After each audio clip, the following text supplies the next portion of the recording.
You never really know a person until they prove you don't. I thought Brenda was my partner in life. Turns out, she had a different definition of partnership. My name is Curtis Garrett.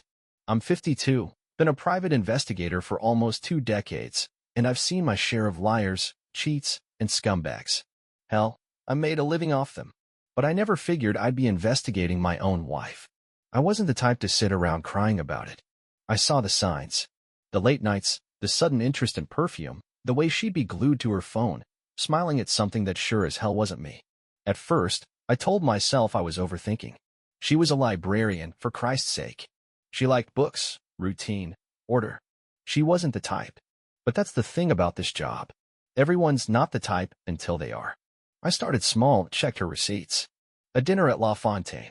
2 glasses of wine on the bill. I hadn't had dinner with her in a month, and I sure as hell didn't drink Merlot. Then there were the hotel stays, nothing obvious, just charges listed under generic company names. But I knew the game. That was the mark of a place that didn't want husbands calling. I tailed her once. Just once. Sat in my car across from a little bookstore cafe, watching as she leaned in, laughing, touching his arm like he was the most fascinating man on earth. It wasn't just one guy. First, it was Daniel, the single dad from our kids' school. Then, a week later, some other guy in a suit, older, probably married. She had a rotation. That night, I didn't go home. I drove around, ended up at Sullivan's, a hole-in-the-wall bar where the beer was cheap and nobody asked questions.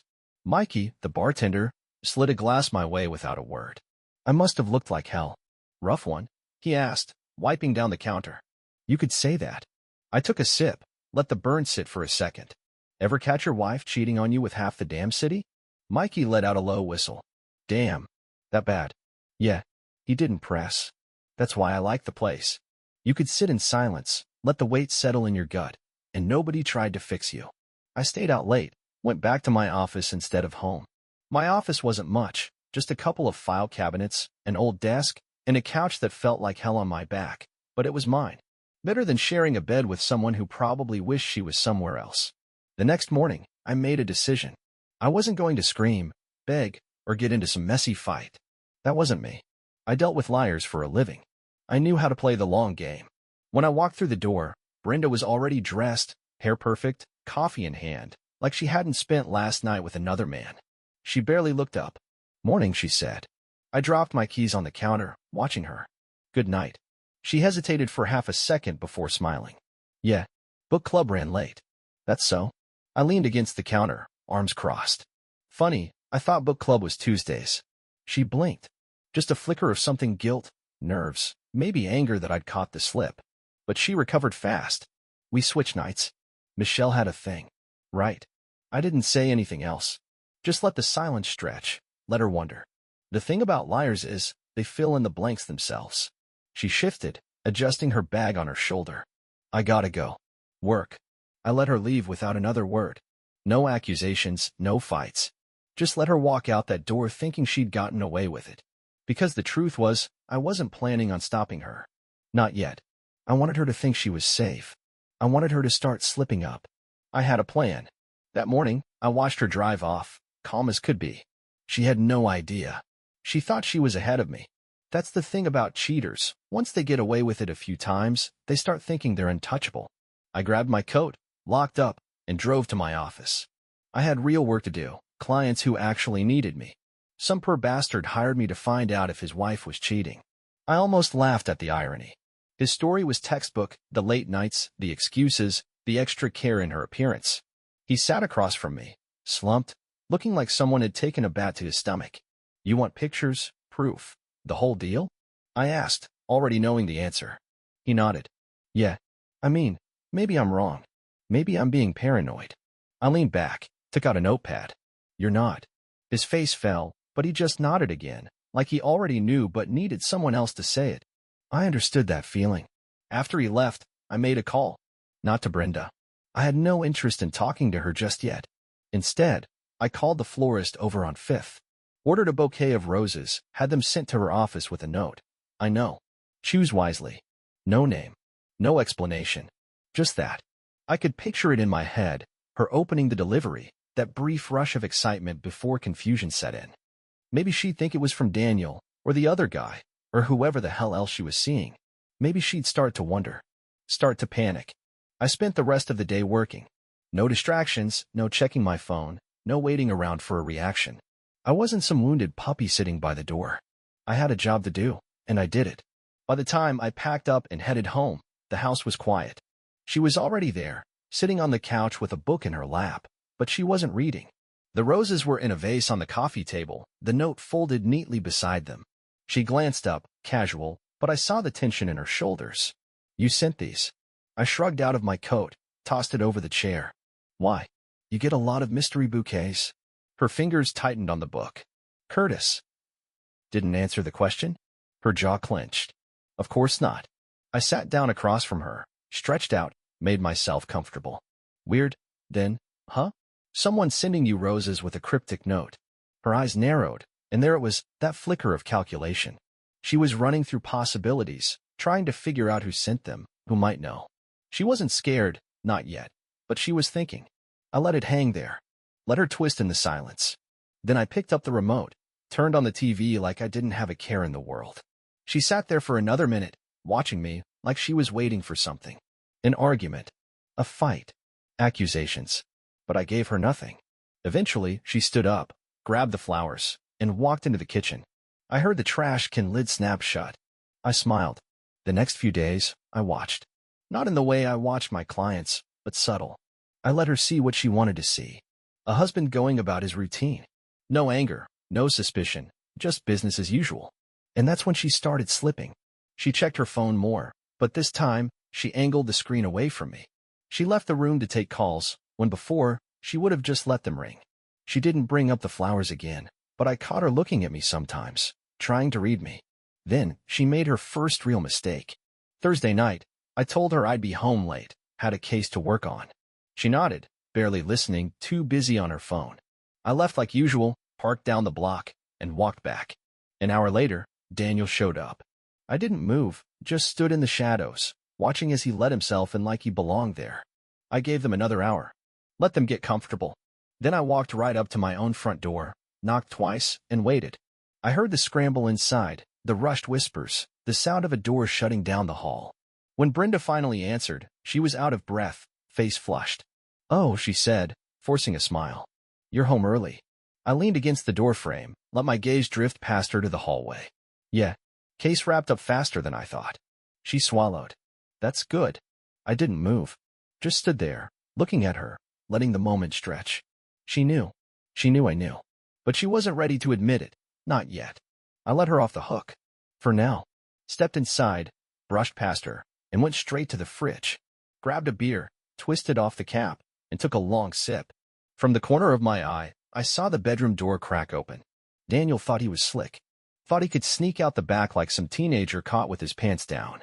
I took another sip, turned, and met his eyes across the hall. "Hey there, Danny," I said, voice calm. Didn't realize we were having guests. He froze. Looked at Brenda, then back at me, like he wasn't sure which one of us was the bigger threat. Brenda stepped forward, her voice tight. "Curtis, don't." "Don't what?" I cut her off, still looking at Daniel. "Don't ask why another man's hiding in my house. Don't make him say out loud what we all already know." Daniel swallowed, took a hesitant step forward. "Look, man." I held up a hand. "Don't." Took another sip. "I'm not the kind of guy who throws punches over a woman who ain't worth it. You can both relax." Brenda flinched, but I kept my eyes on Daniel. Watched as relief washed over him, then something else, something smug. He thought I was weak, that I was rolling over. That was his mistake. I took another long sip, then gestured toward the door. "Go on, get out. I got work to do." Daniel hesitated. Then, seeing no other choice, he nodded and hurried past me, out the door like a scared dog. Brenda opened her mouth to speak, but I was already walking past her. "We're not talking about this tonight," I said over my shoulder. "Or tomorrow. But don't get comfortable, Brenda. You and I both know this isn't over." And just like that, the game had officially started. Brenda didn't say a word when she went to bed that night. I heard her moving around, pacing the hallway like she was debating whether to say something, explain herself, maybe even try to spin it. But she knew better. There wasn't an explanation I'd accept. I stayed up, sat on the couch with a beer, and let the night settle. I wasn't mad, not in the way most men would be. I wasn't going to punch a wall or cry in the dark. That wasn't me. I'd already accepted the facts. Now, I was just figuring out the next move. Next morning, she was gone before I got up. No note, no text, just an empty side of the bed that didn't bother me nearly as much as it should have. I showered, shaved, and got dressed like it was any other day. And in a way, it was. Life goes on, whether you like it or not. Around noon, I had an appointment. Not a client, therapy. Yeah, I know. Not exactly the type, right? But a few years back, after a particularly bad case left a kid dead and me questioning what the hell I was doing with my life, someone told me to talk to Dr. Marion Keller. At first, I showed up just to say I tried. Then I realized she was one of the few people who actually listened. Her office was downtown, tucked between a law firm and a dental practice, the kind of place you could walk into without people assuming you were falling apart. I liked that. When I walked in, she glanced up from her desk, gave me that patient, unreadable look she always did. "Curtis," she said, setting her pen down. "Come in." I dropped into the chair across from her, stretched my legs out. "Before we start, just so we're clear, I don't want advice, and I don't need a damn hug." She smiled, just a little. Noted. For a while, I didn't say anything. Just sat there, listening to the hum of the old ceiling fan, feeling the weight of everything settle in my chest. Then, finally, I spoke. "She's been screwing around," I said, staring at the framed certificate on the wall behind her. "Not just one guy. A few. Some married, some not. One of them was in my house last night." Marion leaned back, hands folded in her lap. "And what did you do?" I smirked. "Let him walk out in one piece." "Why?" I shrugged. "Because breaking his nose wasn't going to make me feel any better." She nodded, like she approved of that answer. "So, what's your plan?" I tapped my fingers against the armrest, thinking, I'm not the kind of guy to scream and cry, and I'm sure as hell not the kind to just let her walk away like nothing happened. So I'm going to handle it my way. Her gaze sharpened, which means I'm going to make her feel what I feel. Not through screaming matches or messy fights, through time, through silence, through knowing I know. She was quiet for a moment. "You don't strike me as the type who enjoys playing games." I let out a dry chuckle. "No, but I am the type who plays to win." Marion studied me for a long time before speaking again. "Curtis, you know as well as I do that revenge doesn't heal anything." I held her gaze. "It sure as hell doesn't hurt either." She sighed, but didn't argue. She never did. She knew me too well for that. When I left her office, I had no clearer answers, no big revelation. But I didn't need one. I just needed a next step, and I already had one in mind. I drove to the school, sat in the parking lot, watching the usual after-school routine. Parents picking up their kids, little groups of moms chatting by the gate, teachers making their way to their cars. And then, right on time, Daniel Brooks showed up. He parked like he had all the time in the world, got out, and walked to the fence where the kids were coming out. His son spotted him, ran up, and they walked to the car together, chatting about something I couldn't hear. I waited, gave it a few minutes. Then, just as he was buckling his kid in, I stepped out of my car and strolled over. He looked up, did a double take when he saw me. His whole face changed. He tried to play it cool, but his hands tensed on the seatbelt, and I saw his throat bob as he swallowed. "Curtis," he said, voice careful. "Danny," I said, resting my arms on the roof of his car. "How's life treating you?" He glanced at his son, who was oblivious, playing with something in the back seat. Then back at me. "Look, man. Nah, no need," I cut him off. "Just thought we should chat. See, I know about you and Brenda. I know you've been cozying up at my house. I know my kids have been sleeping under the same roof while you've been sneaking around." His face went pale. "Curtis, listen." "No, you listen." I leaned in, lowered my voice. "I don't care about you. You're nothing to me. But I do care about consequences. See, my wife? She's got nothing to lose. But you? You've got a kid. A kid who thinks you're a good man." His jaw clenched, and I saw it. Real fear. I nodded. "That's right. So here's what's going to happen. You're going to think real hard about what's important to you. You're going to think about your kid, your custody arrangement, and how damn messy things get when a homewrecker gets called out for what he is." His breathing was tight, controlled. He knew exactly what I was saying. And then, I continued, "You're going to walk away from my wife. No more meetings, no more deep conversations, no more sneaking around. You're going to pretend she doesn't exist. And if I see you anywhere near her again," I let the sentence hang, let him fill in the blanks. He swallowed, nodded. "Yeah, I got it." I stepped back, gave the car a pat. Good. Drive safe, Danny. Then I walked away, got in my car, and left. It wasn't enough, not yet. But it was a start. I didn't go straight home after that. I drove around for a bit, let the conversation sit. I knew the type. Daniel was the kind of guy who thought he could handle everything until he realized he couldn't. He'd back off. He had too much to lose. But Brenda? That was a different story. She wouldn't stop just because one option disappeared. She'd just find another. That's what people like her did. I needed to make sure she knew I wasn't just rolling over. That she felt what I felt, in a way that stuck. When I finally pulled into the driveway, the house was quiet. The lights were on, but there was no sound, no movement. I walked in, set my keys on the counter, and took my time grabbing a beer from the fridge. I wanted her to wonder. Wanted her to hear me moving around and feel that little stab of uncertainty. She was in the living room, curled up on the couch, flipping through a book, but I could tell she wasn't really reading. The roses were gone. I leaned against the counter, twisted the cap off my beer, took a slow sip. You eat. She hesitated, then nodded. Yeah, you. I shrugged. Had a bite earlier. Silence. She turned a page, but still didn't look up. I waited a beat, let her sit in it, then said, ran into Daniel today. That got her. Her fingers clenched the book just a little too tight, but she kept her face neutral. Oh. I took another sip. Yeah, just a friendly little chat. About choices. Her eyes flicked up then, guarded. Curtis. Don't. My voice was even, but firm. Don't insult me by pretending you don't know what I'm talking about. She exhaled slowly, setting the book down. All right. So you talked to him. And he got the message. I finished my beer and set the empty bottle on the counter. Which means you're fresh out of options. She gave a short, bitter laugh. You think you control me now? I smiled. No. I think I reminded you that actions have consequences. And I think you're starting to realize I'm not just going to sit here and take it. Her expression hardened, but she didn't say anything. And that silence told me more than words ever could. She was mad. Not sorry. Not ashamed. Just mad that she got caught. Mad that things weren't going the way she wanted. I pushed off the counter and walked past her toward the stairs. Get some sleep, Brenda. You'll need it. I could feel her eyes on my back the whole way up. The next day, I started setting the pieces in place. I called a lawyer, made sure I had every legal advantage. Brenda didn't know it yet, but she was about to find out that a private investigator made for a damn good opponent in divorce court. Every receipt, every photo, every call log, I had it all, and I wasn't afraid to use it. Then, I made another stop. The last move I needed to make before I was done playing nice.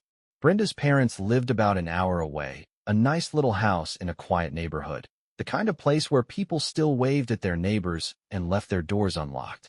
I pulled into their driveway, killed the engine, and sat there for a moment. I had nothing against them. They were decent people, but they needed to know the truth. Brenda's mom answered the door, her face lighting up for a second before she saw my expression. Curtis? What's wrong? Mind if I come in?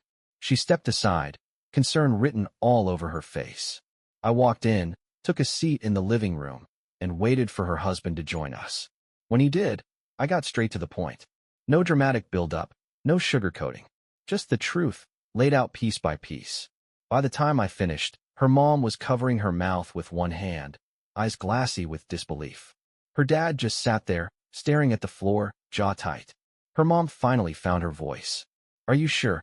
I nodded. Saw it myself. Got proof, too. Her dad exhaled sharply, shaking his head. Jesus Christ. I don't need anything from you, I said. Not looking for a pity party. But you're her parents, and you deserve to know. Her mom wiped at her eyes. What happens now? I'm divorcing her. I leaned forward, resting my elbows on my knees. And I'm making sure she feels it. Her dad finally looked up, met my eyes. There was no argument, no attempt to defend her. Just a slow nod. Good. I stayed a little longer, talked through a few more things, then left. As I drove away, I thought about what Brenda's face would look like when she found out I'd gone to them first. When she realized she couldn't spin this, couldn't twist the narrative into something where she came out looking clean. She wanted to play games. Now, she was losing. Brenda came home late that night. I was sitting at the kitchen table, reading through some case files, making notes like it was any other night. I heard her heels click against the floor, the way she hesitated just inside the door. She knew. I didn't look up right away, let her stand there stewing in whatever emotions were running through her. Guilt? Doubtful. Anger? Probably. Panic? Definitely. She set her bag down on the counter, slow and deliberate, like she was waiting for me to speak first. When I didn't, she exhaled sharply. You went to my parents. I turned a page in my file, still not looking at her. Yeah. Her voice tightened. How could you? That made me laugh. Not loud, not exaggerated, just one short, dry chuckle as I finally glanced up. You serious right now? Her mouth snapped shut. I could see the calculations running behind her eyes, trying to shift blame, trying to find an angle. But there wasn't one. I leaned back in my chair, arms crossed. You burned this to the ground, Brenda. All I did was tell the people who were bound to find out anyway. She swallowed, arms wrapped around herself like she was cold. You didn't have to involve them. I shook my head. See, that's where we disagree. Because the way I see it, you didn't just betray me. You betrayed them. Your family. Our kids. You don't get to walk away clean. Not this time. Her lips parted like she wanted to argue, but she must have realized there was no defense, because she just shook her head and let out a humorless laugh. So this is punishment? No, I said, standing up, pushing the chair back with a scrape against the floor. This is accountability. She watched me as I walked to the fridge, grabbed a beer, twisted the cap off. You've already decided, haven't you? She asked, voice quieter now. I took a sip. Yeah. Silence stretched between us. She ran a hand through her hair, fingers shaking just a little. I guess I thought, she trailed off, shook her head. I don't know what I thought. I leaned against the counter, watching her. You thought you could keep getting away with it. Her gaze snapped to mine, sharp, but she didn't argue. Because we both knew it was true. She swallowed hard. So what happens now? I set my beer down. Now? You pack a bag. You leave. I'll have the lawyer sort the rest. She blinked, like she hadn't expected me to cut straight to it. Tonight? I nodded. Tonight. She let out a shaky breath, ran a hand over her face. Then, after a long moment, she turned and walked toward the bedroom. No screaming. No pleading. Just quiet acceptance. I waited until I heard the suitcase unzip before I exhaled. My hands clenched and unclenched at my sides, the only sign of the tension sitting in my chest. When she finally walked past me, bag in hand, she hesitated by the door. Curtis. I didn't turn. Don't. She stood there for another beat, then nodded once and walked out. The door shut behind her, and just like that, it was done. I sat back down, took another sip of beer, and let the quiet sink in. It should have felt like a victory.